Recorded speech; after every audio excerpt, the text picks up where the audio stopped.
All right, Jesse on Fire, welcome back to the channel. All right, well, you might not have known, what's going to happen to Jesse on Fire's channel now that you got Jesse on Everything going on.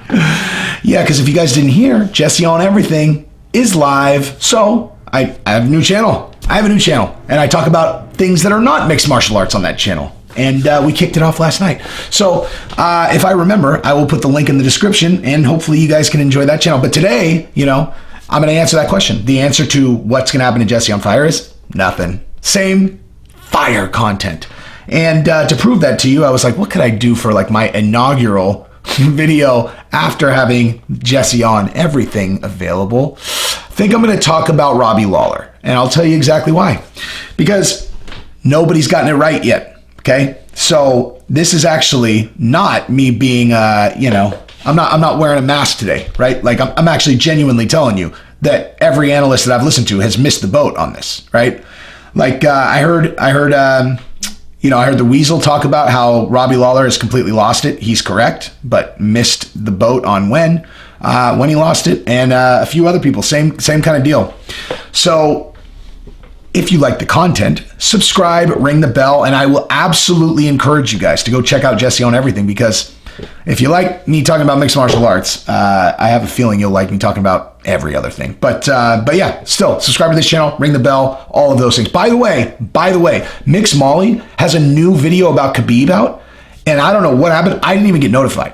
Like I stumbled on it this morning. I was like, and he told me that YouTube is not suggesting his videos right now. So if you haven't seen it yet, go watch it. Obviously, new Khabib video, Mix Molly. I might leave the link to that in the description as well. But all right, so let's talk about Robbie Lawler, because here's the deal. So the commentary that I've been hearing from people was that he was in these wars, and the wars took so much out of him that you just kind of never come back the same from these wars, right? The Carlos Condit fight and the Rory McDonald fight being the primary two. And I'm gonna add something to that. Okay. So first of all, the Matt Brown fight was a war also, which was right before the Johnny Hendricks fight, which was a war. Okay. So you had Matt Brown, then you had Johnny Hendricks split decision war. Then you had Rory McDonald, maybe the best war. I mean, it's almost hard to watch, to be honest with you. Like when you're a little bit older and you're not a fan that actually is, I don't know, like there will never be a sport I love more than mixed martial arts. But as I've gotten older, I don't get juiced up by seeing guys like really like smash each other. I do, because it's adversity people have to fight through, and I love that side of it, of course. But like, seeing guys take a ton of damage is not. It's not like when I'm 20, man, like where you're like, ugh! And I mean, like him and Rory, they went to the edge on that fight. I mean, Rory's body collapsed. Like, I mean, literally that is what happened. Like his body could not take anymore. Like if you guys have seen the Mexico Narcos, like Narcos Mexico, or or that new documentary I recommended to you guys about the last narc, and they were talking about how Kiki Camarena literally was strapped to a chair and, getting questioned until, and they say on the tape, so like his body can't take anymore. And so they actually were using pharmaceuticals to like wake him up because his body was just giving out. Literally, that's Rory McDonald at the end of that fight is Kiki Camarena. Like his body just gave out. He could not take another shot. He collapsed. Very similar probably to Tony Ferguson in the Gaethje fight, where if Herb wouldn't have called it when he did, I mean, that was pretty close right there. And then Robbie Lawler fought Carlos Condit in another war right after that again. And people were like, listen, I think those wars took so much out of him that he lost it. And you guys that's not it, man. That is not where he lost it. And I'll tell you right where he did. The Tyron Woodley knockout. And I'm going to show that to you guys right now, because it's one of the most devastating knockouts of all time. I mean, just straight up. Like, dude, I mean, I know he had been in a lot of wars, but at the time, this is 2016, he was like 35 years old, 34 years old. He wasn't old, and he has not won a fight since then. Okay? So that's the thing. If you look at his record, and, it's like, oh, wow, he's lost 4 in a row. No, he's lost 6 in a row. Okay? He did not win that Donald Cerrone fight. Okay, now, like, here's the thing that I've always said about judging in mixed martial arts. If you're a UFC judge, okay, you are an avid consumer of the sport most of the time, right? So a person who is going to be judging a Robbie Lawler fight knows Robbie Lawler. He's been fighting since like 2000, man. Like, I remember watching him in 2000 and being like, he's younger than me, right? Like, he's like, because he's like a year younger than I am, okay? Don't be trying to act like, whoa, now we know how old Jesse on Fire is. Guess what, dude?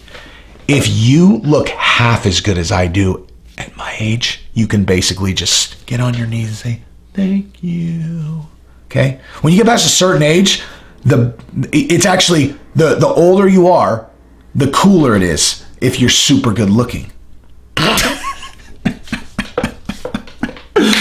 Oh, that's the best I got, because I try not to really talk about how old I am, but now you guys know. So what's up, dude? What's up?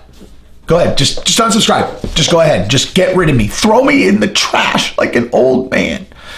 Okay, that was weird. Anyway, but point being, Robbie Lawler's been fighting forever, right? And so these judges, they know Robbie. He lost that fight against Cowboy. He lost that fight. Go watch it. I think the judges gave him credit that he did not deserve as it relates to that particular fight. And especially, go back and watch that fight now after you've seen him fight Dos Anjos. Ben Askren was weird, but Colby Covington, Neil Magny, watch how he fought against those guys and then go back to the Cowboy fight, okay? Because he had lost that killer instinct. Plain and simple. That's what was so weird about that fight. It was like, what's he doing? Like, what is Robbie doing? He's not fighting him. I couldn't understand it at the time, and I really disagreed with that that I really thought Cowboy won. I'm telling you this right now. I don't even need to go back and watch it. I haven't rewatched it because that particular fight was burned into my memory that I thought that was a terrible decision, that Robbie was just sitting there doing nothing. And especially in the second round, I just didn't understand how they gave him the win. And so now you look back, and so it's like he gets knocked out by Tyron Woodley. Take away that win against Donald because it's not a win, and he lost the same exact way, not throwing any punches, not having killer instinct. So he lost to Cowboy, then he lost to Dos Anjos, same way. Askren, that thing was super weird. But that was the one fight where he showed a little bit of aggression, and then he just, had some bad luck. But then Colby Covington, you're like, where is Robbie? Why is he not doing anything? And then you got Neil Magny, and same exact thing. I'm telling you, Tyron Woodley beat the killer instinct out of him. I mean, I can't say that I can think of another time that I've seen a decisive dividing line in a guy's career that is so built on killer instinct like Robbie Lawler's, where like he took a knockout and then he came back and he just didn't, like, it was gone. And that is exactly what happened here. And I mean, listen, if it's possible to knock killer instinct out of a guy, that knockout will do it. I mean, it's Tyron Woodley, okay, in his prime. And like, you could say whatever you want about Tyron Woodley, but I don't think anyone would argue with the fact that his right hand, full throttle, might be the most powerful, fist strike that exists at that weight class in the last 20 years. Like just a pure punch. Who hits harder than Tyron Woodley in his prime? Well, a single shot, I'm saying, like one shot. And I mean, he landed that absolutely on the button, And I mean, it's like a dream shot. Like, that's a 500-foot home run on the first shot. And then he's on the ground, and Tyron jumped on him and landed 3-4 clean with Robbie already out. I mean, that's what did it. That knockout is what did it. And you know what else I remember? I remember after that fight, he was scheduled to fight Cowboy earlier on, and he pulled out, and he actually, like, I think he went like in person to tell Cowboy, like, listen, I'm really sorry. I'm not fully recovered yet. Like, I thought I would be ready, and I'm not. Who knows he's not a guy who does a lot of talking, like that's what one of the things I've always really loved about Robbie, but like, he clearly was still, Robbie pulled out of one fight in his career, as far as I know. And it was from like undisclosed reason other than I'm not ready yet after that knockout. So I don't really have anything to add except that I think he should retire. And I never say that. Like I don't, or at least almost. Maybe someone could pull something up where I've said that, but I almost never say that. I really think it's on the fighter to decide. Unless the guy's getting knocked out. But in this current, and he hasn't been getting knocked out, but it's very clear to me he's done. Like he's done. He does. 6 consecutive. Well, let's take away the Tyron Woodley fight. 5 fights in a row, exactly the same. The Ben Askren one again was weird, but the Dos Anjos, Colby, Neil Magny fights. Dude, you're talking 13 full rounds of fighting across 3 years. 13 rounds. That's a lot of time watching a guy in the octagon, and it is gone, man. He does not have it. And then again, add the Cerrone fight. That's 16 rounds. It's gone, man. It's gone. He should retire. He's not going to win again. Like not only is he not going to win, he's going to start fighting young guys now, and they're going to hurt him, dude. Like he's a banger, and this is that moment. This is the moment that I've talked about where you start taking, a guy who's had a granite chin always starts taking damage to his upper spine, and it does not heal the way that it used to. And then you look at Robbie Lawler at age 48, and he, never really talked that well or that fast to begin with, but it's slow and it's done. It's not a game, man. It's not a game. This is the reason it's the best sport on earth is because the stakes are so high. But the stakes are high because you have you participate, because there is a massive, massive prize if you are successful in this high stakes game. There is no prize for Robbie anymore. None. Zero. Nothing. All he's going to get if he continues is brain damage. Okay? I'm not trying to be overly dramatic, but listen, I don't know if you guys can tell or not. I think I said this a few times, but I do the best thinking while I'm talking on camera. So I come to these kind of conclusions. It's not like I haven't really thought these things through sometimes until I actually get on camera and I start talking it through, and you're literally watching a stream of thought that I'm really thinking through for the first time. That's exactly what you're watching right now as I think about this Robbie Lawler thing. I'm telling you, this is that moment where if he retires right now, he'll be okay.